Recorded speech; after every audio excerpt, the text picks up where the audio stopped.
32 tahun semenjak kembalinya dinosaurus ke zaman modern, cerita diawali dengan memperlihatkan sebuah fasilitas penelitian yang terletak di Pulau Rahasia. Mereka, para ilmuwan sedang melakukan berbagai percobaan mutasi genetik terhadap dinosaurus, yang di situ ada salah satu karyawan yang membuang sampah sembarangan. Tak sengaja menjatuhkan bungkus plastik coklat ke lantai dan terhisap masuk ke dalam saluran udara yang membuat kipasnya mengalami gangguan. Akibatnya, sistem pun secara otomatis melakukan riset ulang yang alhasil ketika semua orang diperingatkan untuk keluar dari ruangan penelitian, ada satu karyawan yang tertinggal, yaitu karyawan yang tadi yang membuang sampah sembarangan. Dan tiba-tiba 3, 2, come on! Please.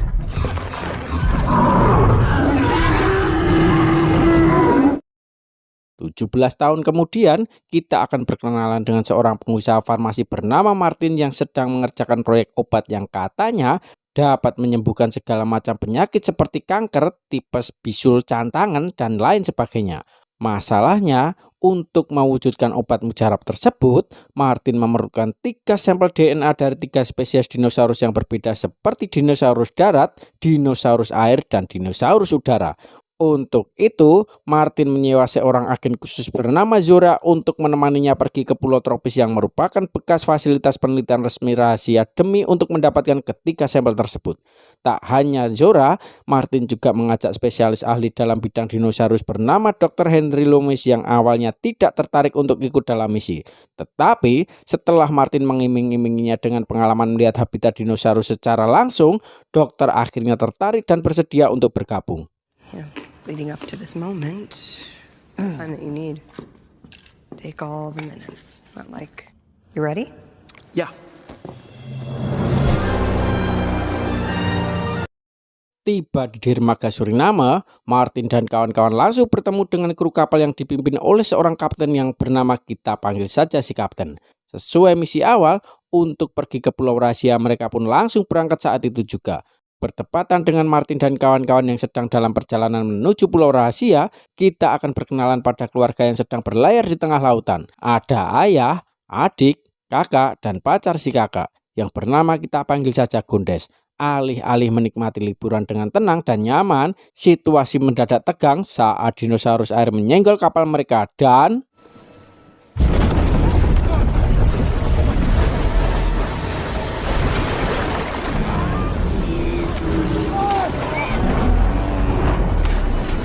ya, kapal pun terbalik dengan si Gondes yang masih terjebak di dalam. Ia berhasil keluar sembari membawa radio sesuai perintah si ayah. Namun, saat sedang berenang menuju ke atas kapal, Gondes harus berpacu dengan waktu ketika dinosaurus itu muncul untuk menyantapnya. Sehingga beruntung mereka berempat masih selamat dan berhasil mengamankan radio yang menjadi satu-satunya alat komunikasi. Sementara untuk Martin dan para kru, mereka sudah hampir sampai di pulau yang dituju. Sampai ketika mereka mendapat panggilan minta tolong melalui radio. Di situ sempat terjadi perdebatan ketika Martin ingin tetap pada tujuannya, sedangkan kapten yang merasa punya kapal ingin menyelamatkan dulu keluarga tersebut, yang pada akhirnya mereka pun putar arah untuk melakukan penyelamatan. Declare new course. Setelah keluarga itu sudah berhasil diselamatkan, mereka berempat, terutama si kakak pun yang kepo dengan apa yang sedang Martin lakukan di laut ini. Ayah, kakak, adik, dan Gondes yang benar-benar tidak tahu diri ketika mereka minta diantarkan dulu ke pelabuhan terdekat tanpa menunjukkan rasa terima kasih atas bantuan yang diberikan. Tak lama, kapten mendapat sinyal dari sesosok makhluk air yang sedang mendekati kapal mereka yang ternyata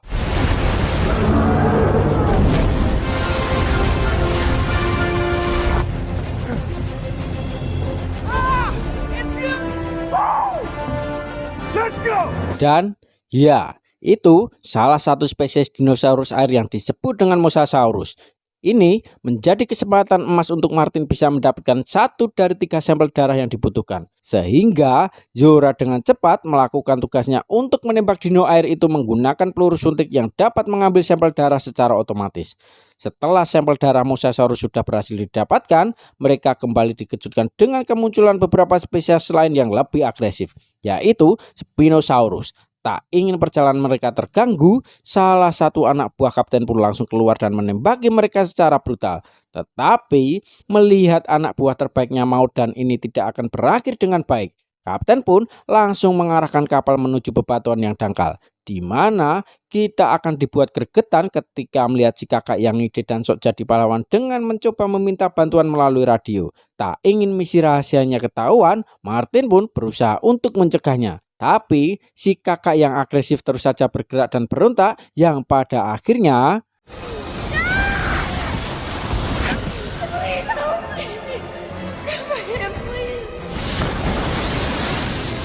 melihat si kakak yang jatuh, Gondes sang pacar pun langsung ikut nyemplung untuk menyelamatkannya.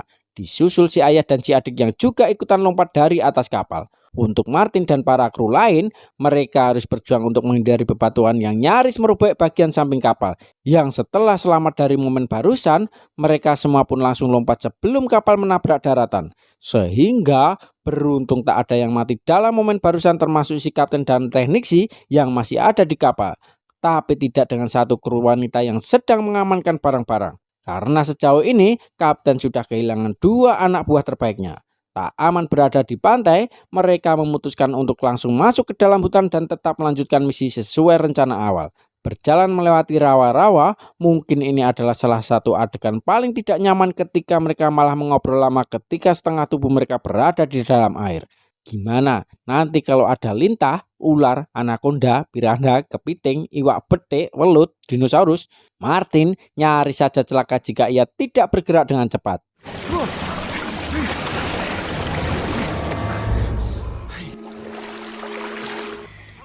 Every day could be your last. Di sisi lain dari pulau ini, kita akan melihat si ayah dan anak-anak yang ternyata masih hidup dan berhasil mencapai daratan. Dari pengakuan si kakak yang mengatakan jika Martin yang mencoba membunuhnya, ayah dan yang lain pun ikutan jadi benci terhadap sosok Martin yang pada kenyataannya Martin sama sekali tidak berbuat apa-apa. Hanya saja sedang melindungi misi rahasianya dari ulah si kakak yang sangat koclok dan beban sekali dan sok ide. Namun memang Martin sempat dengan sengaja membiarkan si kakak yang terjatuh tanpa berusaha menolongnya sedikit pun. Singkat cerita, malam pun tiba. Tidak ada penginapan atau villa yang nyaman untuk beristirahat. Ayah dan anak-anak terpaksa harus tidur di tengah hutan sembari tetap waspada akan bahaya yang mengintai. Ketika ayah, adik, dan kakak sudah tertidur, Gondes yang kebelet pipis pun sempat menjauh mencari tempat yang aman untuk pipis. Namun lihat apa yang muncul dari belakangnya.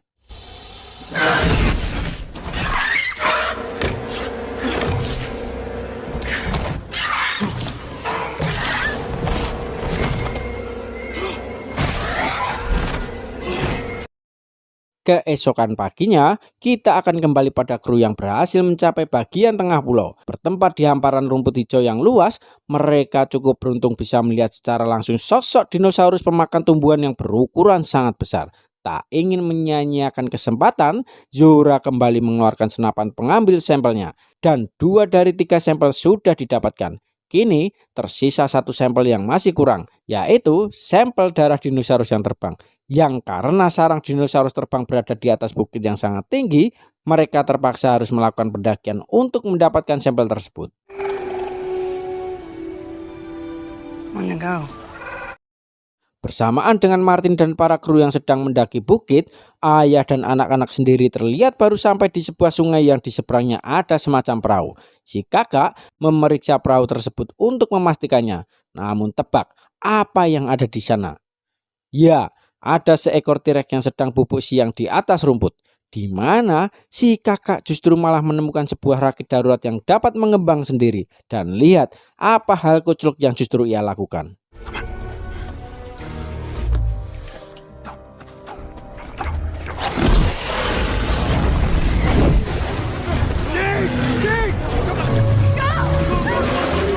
Tegangan pun langsung terasa saat mereka harus mendayung sangat cepat untuk menghindari T-Rex yang mengejar dari belakang. Dan yang terjadi selanjutnya adalah ayah, kakak, dan Gondes berhasil menghindar dari T-Rex dengan cara bersembunyi di balik batu. Sementara si adik terjebak di bawah rakit yang terbalik. Dan tiba-tiba Ya, si adik nyaris muter ketika T-Rex menggigit raki tersebut. Ia dengan cepat berenang menuju ke ayahnya.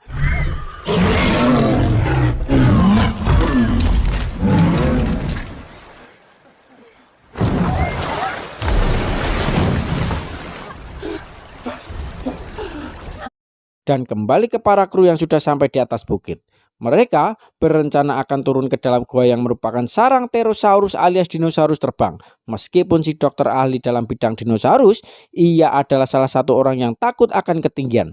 Sehingga Zora perlu untuk meyakinkannya bahwa tali yang mereka gunakan untuk turun adalah tali yang kuat dan aman, bukan tali rafia. Yeah, yeah. Yeah, but 25 times in a row and you're 500 feet up. There you go. It's exactly like climbing that.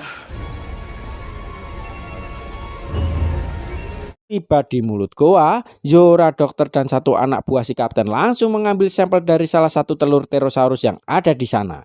Dan seperti yang Anda takutkan, muncullah induk Pterosaurus yang marah besar dengan keberadaan mereka di sana. Anak buah si kapten mencoba mengalihkan perhatiannya dengan cara memancing keluar. Namun, yang terjadi tepat saat anak buah terakhir si kapten mati diemplok Pterosaurus. Dokter tak sengaja jatuh bebas ketika mencoba meraih tabung sampelnya. Dan dokter berhasil selamat setelah mendarat di atas air dan ketika sampel yang Martin butuhkan akhirnya berhasil dikumpulkan. You okay?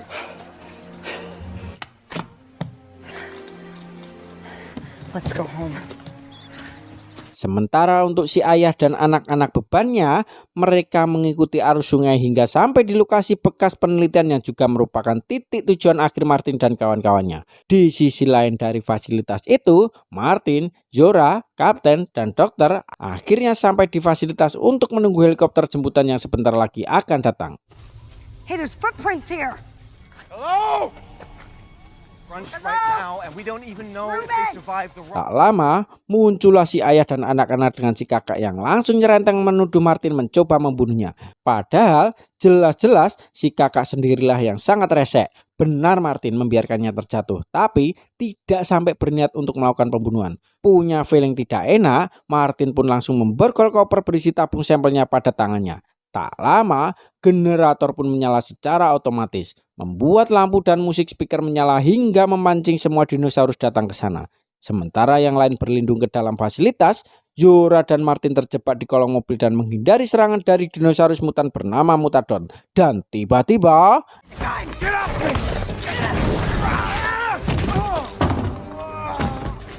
selamat dari serangan barusan, Martin melihat kesempatan untuk kabur dengan cara menaiki sebuah mobil meninggalkan Zora sendirian. Sementara untuk si ayah dan keluarganya, mereka diikuti oleh satu ekor Mutadon yang merupakan dinosaurus mutan hasil campuran raptor dan Pterosaurus. Si adik yang ketakutan pun bersembunyi di dalam lemari pendingin sampai akhirnya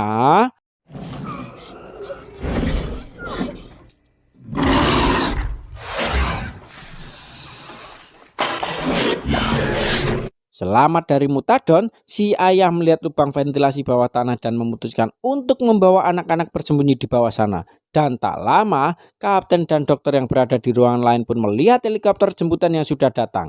Dokter buru-buru keluar untuk memberi sinyal pendaratan. Tapi tebak apa yang muncul?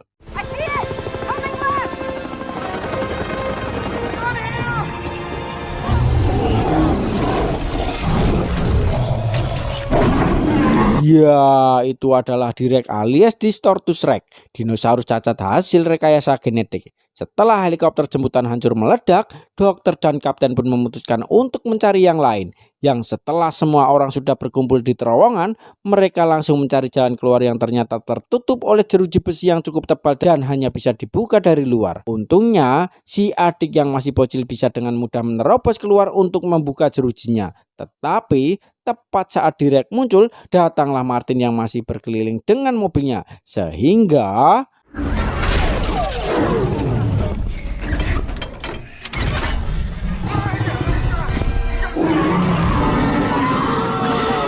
matane dan nyawa Martin pun tamat dilahap T-Rex yang sedang kelaparan. Koper yang berisi tabung sampelnya jatuh dan langsung diambil oleh Zora yang dengan cepat pergi bergabung dengan yang lain. Rencananya mereka akan kabur menggunakan perahu yang masih berfungsi. Namun, Direk belum selesai dengan mereka semua. Sehingga kapten yang tidak bisa membiarkan semua orang mati pun memutuskan untuk mengalihkan perhatian sekaligus mengorbankan dirinya untuk semua orang.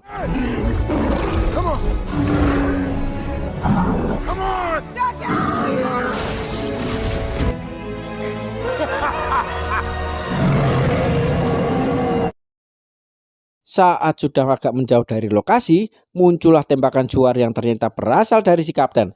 Entah bagaimana ia bisa lolos dari serangan barusan, tapi yang terpenting adalah mereka semua bisa pulang dengan selamat tanpa harus memikirkan bagaimana cara mengalahkan Direk tersebut.